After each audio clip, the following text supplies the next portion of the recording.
Welcome to RC Plus, the show after the show. And man, it's just that day, isn't it? It is that day. So, and you know, when you have those days, like I used to be kind of be one of those people that if I'd have one of those days, I was like, man, I'm going to let it wreck my day. But then one time somebody told me, no, you just had a bad morning, not a bad day. So I was trying to like shove it into the morning and just be like, okay, no, we're done. But it just keeps happening. We almost couldn't get to you guys. Yeah, it was. The building was like, not today. It's a lot. The insomniac in me didn't sleep, but I'm still here. It's just been a really weird energy day. So we're super stoked that we get to hang out with you right here in this moment. So today's show was actually pretty cool. We got to make some tasty treats. I would show them to you, but we gave them away. I'm sorry. I realized I gave yours away. No. I'm not even twisted about that. But the fact that it's like, oh, we had these, Nothing to show for people it. came hovering like, wait, what's up? Have at it. So they were good. Well, Yes. This was Jana. She came up with a well played. I can't really take too much credit for it. I executed it, but thank you to all the moms who upload their great ideas on Pinterest. So they were little Rice Krispie Ghosties. It's really easy. We'll make sure that you have the link online. But basically, you can just dip Rice Krispie treats in melted white chocolate and just put little candy eyeballs on them. And then you can do all sorts of fun expressions on them. And I like things like that because it's really easy to do with your kids or with your friends for like a girls' night or something, or like a bros bake fest. It doesn't actually require baking. I don't know too many bros that are going to be getting together for this bake fest, but I've seen Stranger Things. Listen, Yeah, we're grilling out. Sounds like and we're healthy baking. man bonding to me. But yeah, it was super easy. Even I couldn't mess it up. And I took a little bite, nibble, a TV bite, but then I look around, it's like, oh, people were going, "Arr, arr." I was shocked. So, Mark Hollins, who does weather for us, and he's like a fit, healthy guy who's always surfing and stuff like that. But he was in the studio. So, of course, I wanted to offer. I said, Mark, would you like a ghosty? And he popped up from that chair so fast. I was like, oh, okay. Rice Krispie treat. Bon appetit. He goes, I'm never going to turn down. He's like, I love being fat and I've never turned down a sweet treat. And I was like, oh, okay, fun. Okay, cool. Welcome to my world, Mark. Welcome to my world. So pivoting this weekend, the Florida Theater reopens after months of renovations, and it opens with the Rocky Horror Picture Show. Now, before we get into Rocky Horror Picture Show, let's talk about those renovations. So if you know anything about Florida Theater, it's been around forever, and they decided, I think it was a couple years ago, to raise some funds that they wanted to do like some major overhaul. So they spent $16 million. The inside is going to be, nobody's seen it. Like, there's been no pre-pictures, anything like that. There might be a ribbon cutting Friday. Yes. So there's a private ribbon cutting on Friday. And, so Rance did this great interview with Numa, who's president of the Florida Theater, and you're getting all these inside details. I didn't realize they didn't take you on a tour. I'm like, wait a minute, Right? we're the media. This is like one perk of this, if this job is we get the sneak peek, and there was no peek. No, actually, they were still working. So I think they're going to be working right up until It's the like that 11th science hour. fair project that you've known about for months that was coming, and you got to get it done, Hey, except for it's a whole box office. Dad, I got a science project due. When? Tomorrow? What? But or like when you're getting your house done and they're working right into the hour they're until going the family comes to for do the Thanksgiving. reveal. So I don't anticipate seeing any of those pictures online Friday, but I think they might want to keep the tease in. But I'm super excited. Yeah, I'm excited too. So it does change up a couple things about Rocky Horror. Now, Rance also had a great sit down with Carissa Wade. We know her as the Florida Queen of Comedy. She's also been the host for the Rocky Horror Picture Show at the Florida Theater for 10 years. And she does a phenomenal job. I got to go last year for the first time, and I just thought it was such a great experience. It's so interactive. It's hilarious how many different kinds of people you see. And it's not even people you expect. No. It's like everyone's mom came, everyone's uncle, dad. There was everything from teenagers, which she did recommend just, because by that time you've kind of heard all the things, so you can go. Teenagers all the way, to senior citizens that were in full glitter, full garb. I just thought it was so fun. It was a great community experience. We've even had some reporters and anchors from around town. We've seen them at the show, and it's like, oh, y'all get down like that? I love Rocky Horror. So, hey, it's an experience. And if you've never been, I would highly suggest you go. Unfortunately, this time you probably missed out if you haven't bought tickets yet.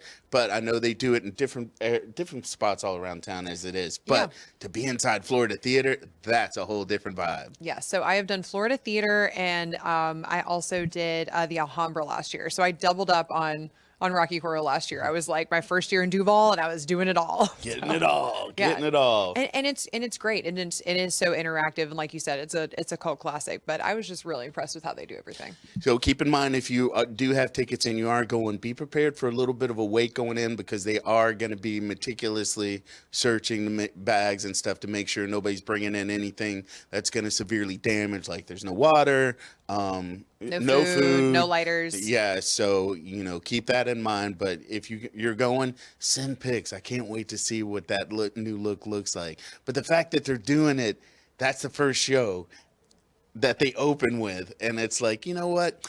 I just spent all this money. I'm gonna let you guys go make a Jackson Pollock painting. Right. I mean, I know. So, did she tell you about the blessing of the virgins that they do at the beginning too? No. Okay, so if you do get to go again, I think there's like 12 seats left in the balcony and 2 in the front orchestra part. So if it's your first time going to Rocky Horror, make sure you go do the blessing of the virgins. It means it's your first time seeing Rocky Horror, and you go in this long line, and Carissa like marks your forehead with lipstick. I think it was her and the band from the band leader from last year. But you go, and that's like your signal. So that's kind of like making it through the gateway and the passage, so to speak. Rite of passage. There we go. It was like the gateway. The gateway. That sounds very cryptic. You're like, okay, Jana.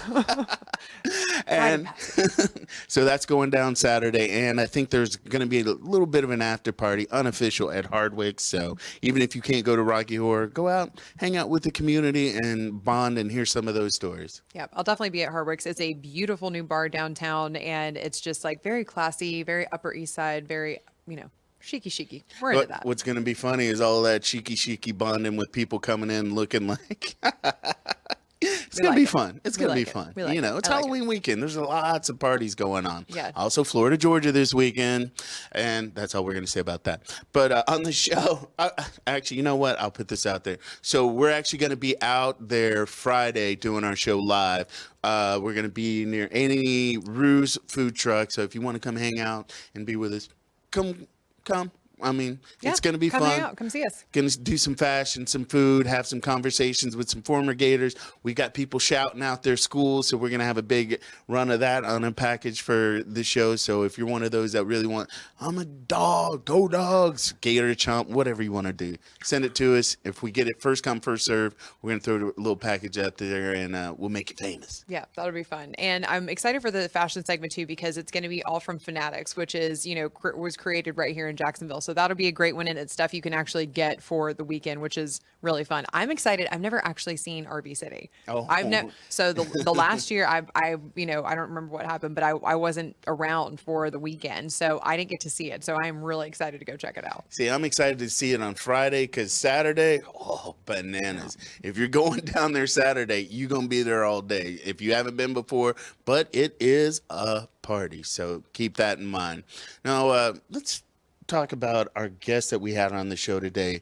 Inspirational, and you had a very good conversation with her. We did. I was really excited to welcome her. So she's the president of Giles Jewels, and Trishon was really kind to share her story. Now, she has survived breast cancer twice, and something that I thought was so unique that she brought up was the fact that not only was she fighting for her life during this breast cancer battle, but also she just began to feel like she was losing just her looks as a woman. Like she said, your body just starts to change, your face starts to change, and the way you knew yourself just starts to fade away. So her mission is to really kind of bring that beauty back to the forefront of care, because you're caring for your body, but when you look in the mirror and you feel like you look like crap, you feel like crap on the inside.